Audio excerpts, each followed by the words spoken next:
sangat sensitif. Kerana ketika ini agama kita walaupun agama persekutuan yang dijamin dalam perlembagaan, raja-raja kita awak Islam, pemimpin kita majoriti Islam, rakyat majoriti Islam, tapi agama Islam paling teruk. Paling teruk, kena ganggu, kena kacau, kena apa kita panggil? Di-attack lah. Di-attack. Ini satu benda yang sangat luar biasa dalam negara kita. Bukan kita saja sebenarnya. Kalau tengok di negara Arab pun lagi teruk. Macam-macam mereka kena. Tapi gerakan tu sama saja. Mereka di sana pun kena, di Indonesia pun teruk sekarang. Dan sini pun sedang berlaku. Baik, pertama kita ada lebih kurang 22 resolusi yang telah dibincangkan dalam meja bulat. Namun saya tak berhasrat untuk baca semua, cuma saya rangkumkan dalam 5 poin utama ini. Pertama, isu yang kita bentangkan itu hari ialah berkaitan dengan isu yang sedang melanda negara kita pada hari ini. Setelah 67 tahun kita merdeka adalah isu kerapuhan dan keruntuhan akidah. Ini benda yang sangat serius.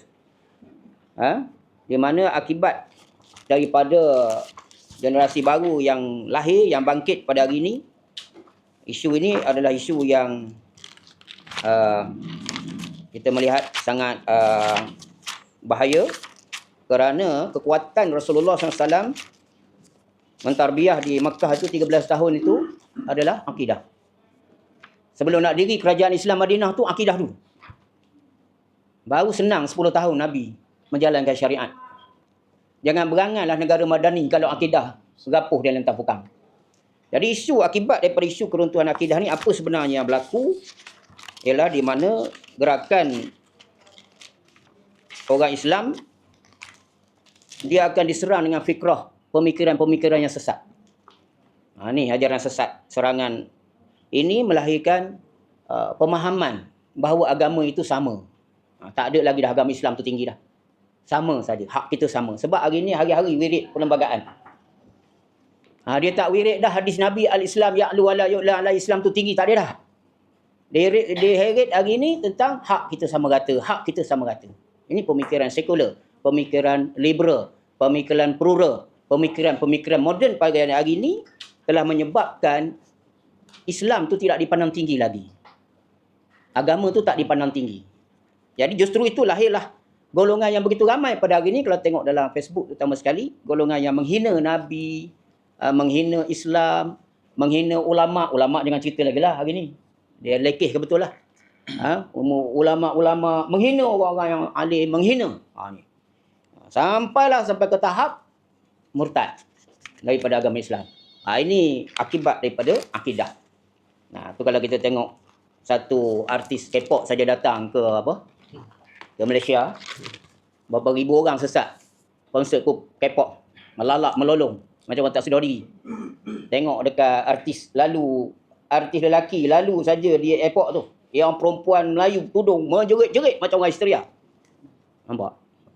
Dah akidah dia tu dah pergi menyembah apa tu? Hedonisme, pemujaan. Ni nampak, rosak habis akidah. Ni melemahkan iman. Bila akidah lemah, iman hilang daripada diri. Maka iman hilang, murtad. Dia dah tak kuat lagi berpegang dengan agama.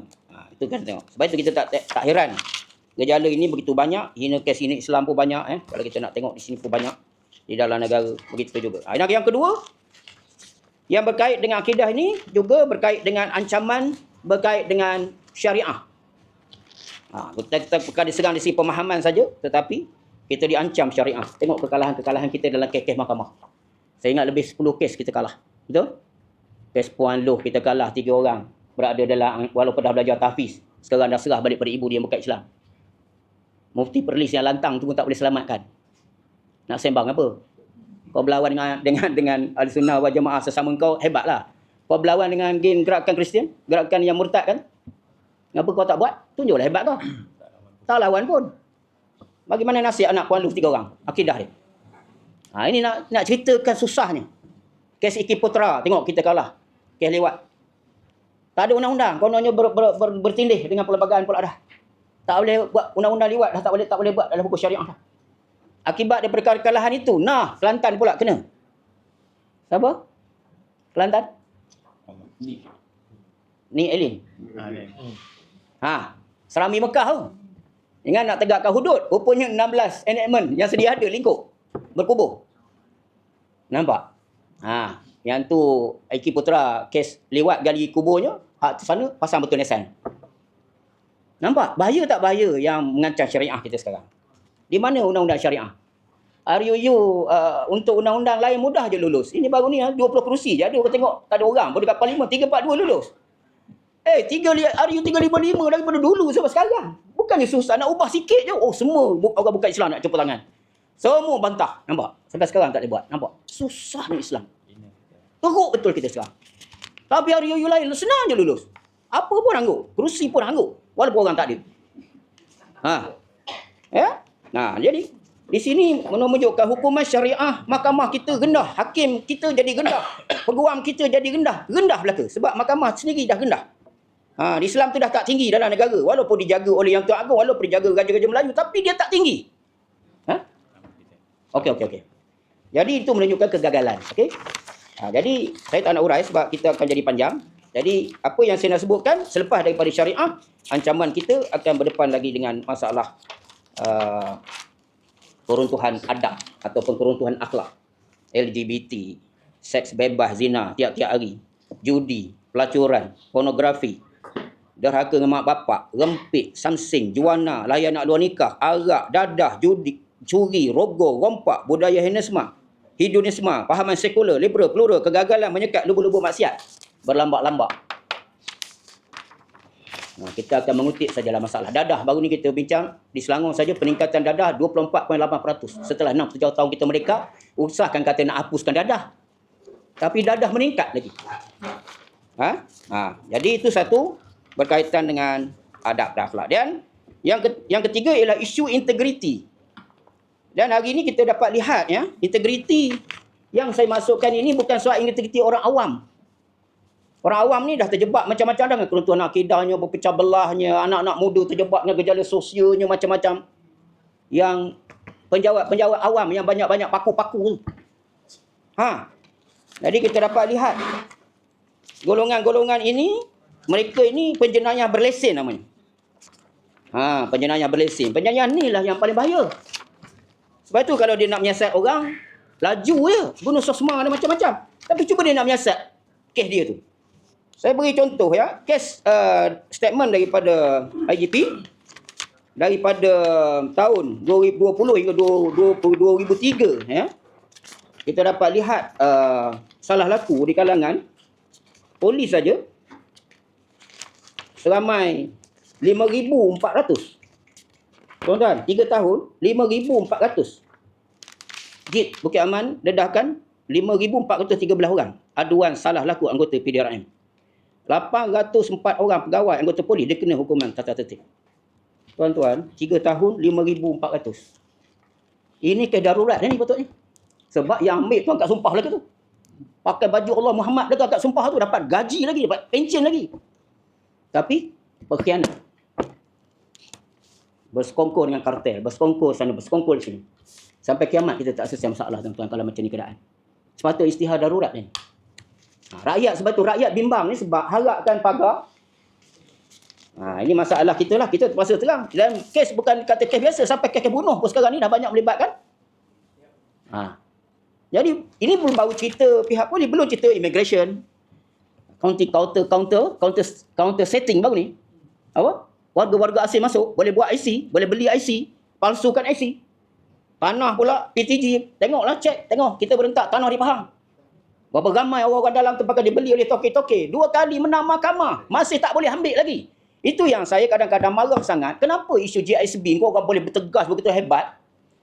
Guna sosmanya, guna macam-macam. Pergi roboh, pergi sekat akaun, pergi lumpuhkan selumpuh-lumpuh dengan pantas. Sedangkan kes baru nak dimulakan siasatan di mahkamah. Bukan ada kes bunuh pun. Atau kes rompak tanah pun. Tapi kes 12,000 tanah. 12,000 ekar tanah yang dia raut. Dah 2 kali menang mahkamah. Tak dapat ambil lagi sampai sekarang. Tak ambil. Warga asing berlambak-lambak kat Gunung Benong tu. Tak pergi angkut lagi. Kita pergi cek. Special branch kita ada di sana. Nak ceritakan maknanya, kerja yang sepatut dia laksanakan perintah mahkamah tu, tak dapat buat. Ini yang kadang-kadang kita jadi sedih. Kenapa pula yang kes macam ni tidak ada kuat? Tindakan tegas. Tiba-tiba tindakan yang untuk agama orang-orang yang berjubah berserban ni, jahat sangatlah, sejijik-jijik manusia. Agak-agak lah. Kan? Kita nak bertindak tu biar adil. Undang-undang ni biar berlaku adil. Maknanya siapa saja pun yang buat jenayah, kita kena gunalah kekuatan kita. Jangan yang ini, mentang-mentang ada kartel, ada tauke, ada boleh jolok, ada rasuah. Yang ni kita tak boleh ambil tegas sangat. Ada orang pengaruh. Yang ni jubah serban tak kerti nak melawan. Kita tindas betul-betul dia tu. Kita tindik betul-betul. Sebab geng ni geng-geng yang jadi kita sebenarnya sedang mengkambing hitamkan siapa. Jadi sebab itu saya katakan tadi, bukan pasal kita nak campur, tidak. Kita setuju saja. Kita patuh pada fatwa, kita patuh pada tindakan polis kalau ada jenayah, silakan. Tetapi kita nak keadilan undang-undang itu dapat dibuat juga kepada kartel yang lain. Seperti kartel judi, berlambak dari dulu lagi. Kartel warga asing, berlambak lagi dulu lagi. Kartel penceroboh tanah, berlambak lagi dulu lagi. Kartel pelacuran rumah huruf, berlambak lagi dulu lagi. Kartel apa lagi? Banyak lagi. Jadi kenapa kita tak buat? Jadi kita harap pendedahan daripada SPRM, 47.5% kes SPRM melibatkan penjawat awam. 47. Bukan kecil anak. Jadi sebab itu kita mengharapkan isu ini isu yang kita anggap serius, kerana bila dah menyembah rasuah, menyembah benda-benda yang kepentingan duniawi, mereka iman yang ada dalam diri akhirnya berkubur. Ini yang sedang berlaku akibat keruntuhan akidah itu tadi. Begitu juga dengan isu ancaman tentang kesihatan dan juga perkara yang berkaitan dengan halalan thayyibah. Juga kita melihat benda ni sangat serius. Kerana kesihatan sekarang ni seperti yang dah disebut tadi, saya tak nak campur, cuma saya nak sebut antara tujuan kita membuat akta dan sebagainya untuk menjaga maqasid syariah. Apa maqasid syariah? Hifzun nafs. Menjaga nyawa. Tapi sekarang ni agak nyawa kita lepas kena 2 dos ni selamat ke tidak? Bertambah sihat ke bertambah sakit? Masuk 3 dos, lagi banyak orang sakit, orang mati. Jadi orang kata, ingat ambil vaksin bertambah sihat, menjaga nyawa. Rupa ambil mati juga. Mati banyak juga tu, bukan sikit. Jadi fikir baliklah supaya jangan meneruskan akta yang zalim. Dan kemudiannya juga sikit berkait dengan halalan thayyibah, pemakanan. Kita juga risau pemakanan-pemakanan kita makan pada hari ini banyak benda-benda yang subah, makanan-makanan yang tak disahkan segi halal dan sebagainya. Bahkan kita nak cerita yakin nak buat puasa ke segi halal pun dapat bantahan daripada orang bukan Islam. Jadi orang bukan Islam, kita nampak banyak sangat campur tangan hal-hal yang kita nak buat puasa dengan perkara agama kita. Ini kita kena ambil perhatian. Dan yang akhir sekali ialah isu perpecahan umat yang sepatutnya kita tangani, iaitu antaranya perpecahan politik, perpecahan mazhab atau aliran dan juga gerakan musuh daripada luar yang memecahkan kita. Jadi kita dalam sebab itu kita ada 22 resolusi, termasuklah antaranya kita mengesyorkan untuk ditubuhkan jawatan Hizbah bagi kita mengawal integriti di kalangan yang sedang berlaku sekarang, juga program pemantapan akidah, juga program untuk mendesak pengukuhan undang-undang syariah. Begitulah juga kita ada berkenaan dengan halalan thayyibah dan juga cadangan-cadangan kepada Suruhanjaya Diraja untuk membuatkan penyatuan kepada orang kita yang berpecah ini agar disatukan di bawah satu Suruhanjaya Diraja yang mengamankan keadaan. Sebab kalau umat Islam terus berpecah, puak-puak yang bukan Islam terus campur tangan hal agama kita, anak-anak generasi kita punah, agensi-agensi enforcement pula banyak terlibat dengan masalah korak integriti, lingkup negara kita. Itu yang dikatakan red alert. Okey, terima kasih.